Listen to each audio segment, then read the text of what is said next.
Bom, aí no final das contas, né, antes da gente chegar efetivamente na destruição de Hiroshima e Nagasaki, tivemos a constatação de que o teste Trinity foi um sucesso, né?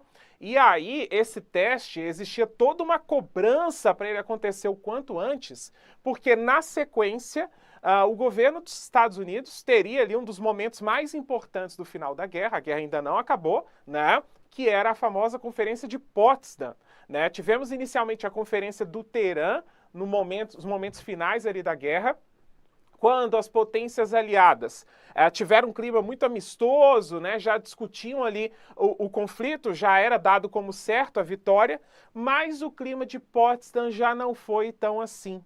Né? Até porque neste contexto os Estados Unidos já tinha, né, um poder que ele não tinha em relação à primeira reunião, né? Diante do êxito do teste, ele já chega ali, né, cantando de galo no espaço. O Stalin, por sua vez, também, né, já tem ali uns certos atritos neste contexto, né? Até essa altura a União Soviética tem um certo protagonismo em relação à derrota dos nazistas, né? Então os Estados Unidos, ao descobrir ali que ele já tinha condições, né, de efetivamente produzir essa arma, ele apresenta uma vantagem, né? Mas ele também não entra em detalhes sobre o que essa vantagem era no final das contas, né? Então, nessa conferência, o clima já não é mais tão amistoso entre essas potências, tá? Não vou entrar em detalhes aqui, porque, né, isso aí a gente vê em aula, né? Também não tem relação direta com o que a gente está abordando. Mas a essa altura, os Estados Unidos, né, já tem ali um certo poder. A União Soviética também, né, tem um certo destaque, porque ela estava à frente até então dos esforços de derrota da Alemanha, então essas potências tendem a se chocar, certo? E é diante desse choque eminente é que nós temos, né, o bombardeio de Hiroshima e Nagasaki. Né? Neste contexto, a Alemanha já tinha sido derrotada, o Japão se recusava ali à rendição, né? Embora isso fosse acontecer mais cedo ou mais tarde, e já se antecipando ali, alegando que queria, no final das contas, apressar essa rendição do inimigo, os Estados Unidos resolvem demonstrar, finalmente, né, sem prévio aviso aos aliados, o seu poderio militar. E ele explode, né, as duas bombas que foram mencionadas. 160 mil pessoas morreram instantaneamente, né, e milhares de pessoas morreram depois por doenças decorrentes da exposição à radiação nuclear, né, e tal. Então é muita... E isso aqui são estimativas, né? A gente não sabe efetivamente. A rendição do Japão acontece na sequência, em 2 de setembro de 45.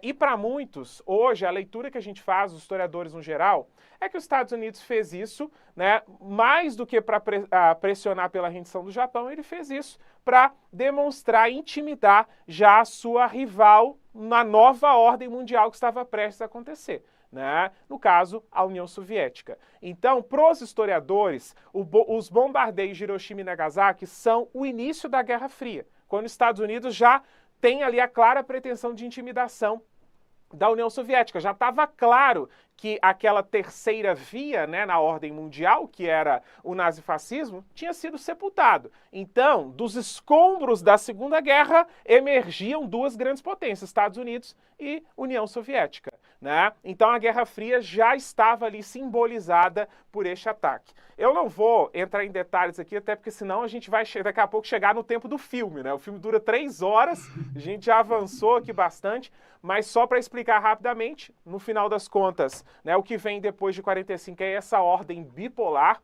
um conflito político-ideológico entre Estados Unidos e União Soviética, né? Isso aqui está caindo demais em vestibular, eu espero que vocês estejam manjando aí.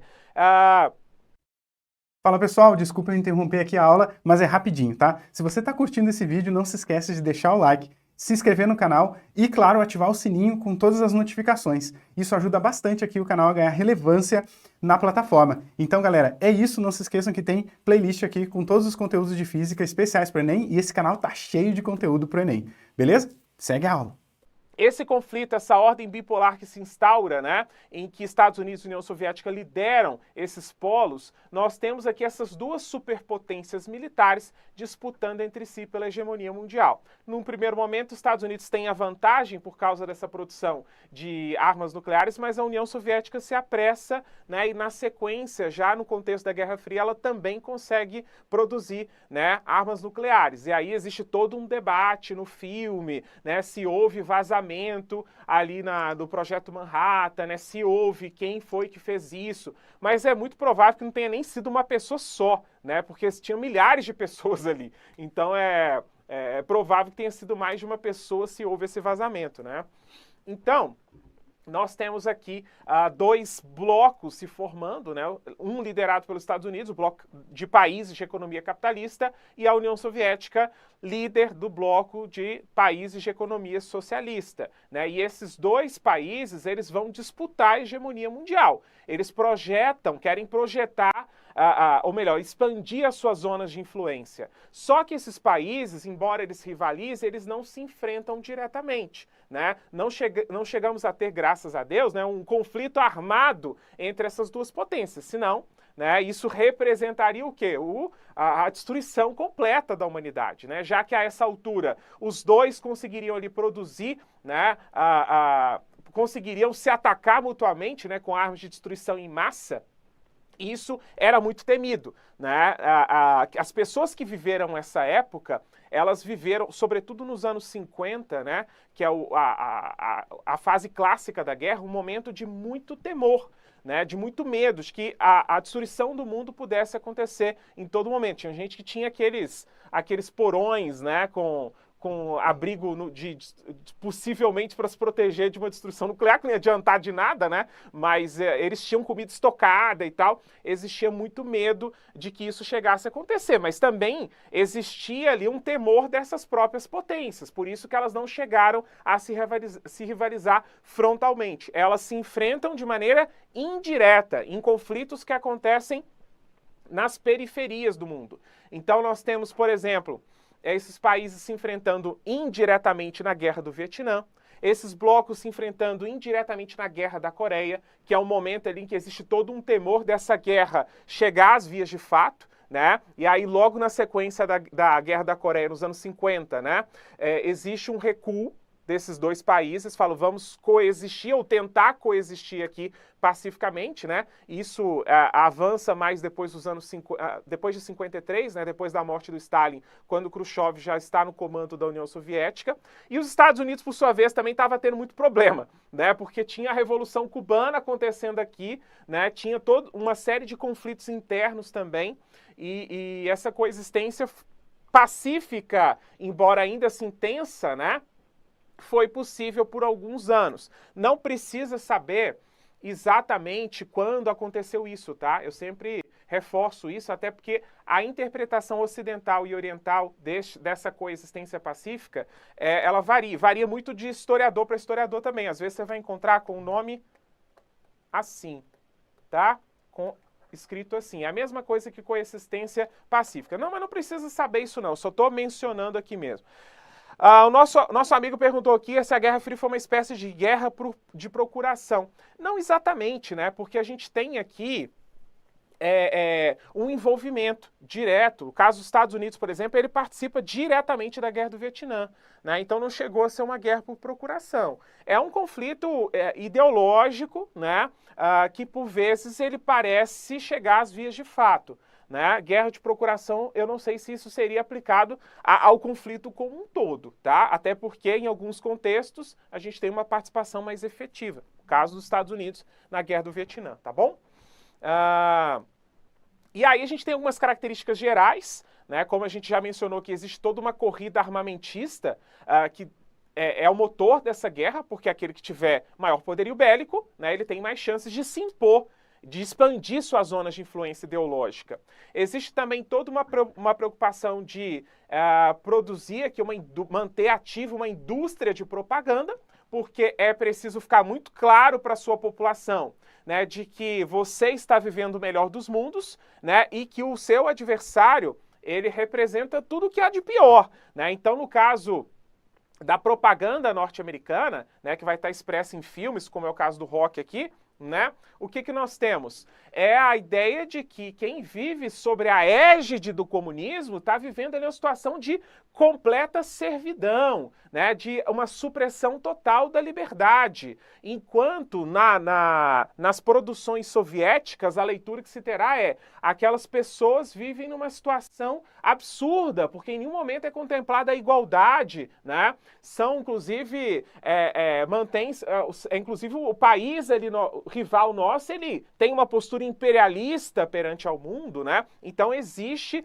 essa disputa também presente no cinema, nas produções, nos quadrinhos, né? O Superman surge aqui, olha as cores que o Superman usa, né? Boa parte dos super-heróis que a gente conhece surgem aqui, então esse enfrentamento também está presente na grande mídia, nas produções culturais da época, tá? A partir ali dos anos 50, né, a gente tem uma corrida espacial também, que não é o foco aqui nosso, né, mas é uma possibilidade de atestar definitivamente a superioridade tecnológica, né? Então esses países começam a desenvolver programas, né, aeroespaciais aí, né, essa guerra acaba sendo positiva, essa corrida espacial, melhor dizendo, acaba sendo positiva, né? Porque o legado tecnológico, né, as descobertas que os dois países acabam promovendo, muitas delas estão até presentes no nosso cotidiano, né? E existe aqui também uma grande preocupação em relação à espionagem, porque neste contexto, esses países investem em programas, né, de informação e contra-informação, leia-se espionagem, né? Se existe um inimigo, nós precisamos descobrir ao máximo sobre ele. Então existe neste contexto espiões soviéticos nos Estados Unidos e espiões norte-americanos, né, dentro da União Soviética. Então, existe um temor, né, principalmente nos Estados Unidos dos anos 50, uma ideia de que o inimigo está infiltrado entre nós. Ele pode ser o professor do seu filho, ele pode ser o seu vizinho, né? Ele pode ser ali o seu colega de trabalho. Então, a preocupação, né, desses inimigos já estarem infiltrados entre nós é algo muito forte aqui e que, inclusive, chega no Brasil, né? Essa preocupação, ela se manifesta na chamada Doutrina de Segurança Nacional, que vai ser a ideologia do regime militar aqui do Brasil entre 64 e 85, né?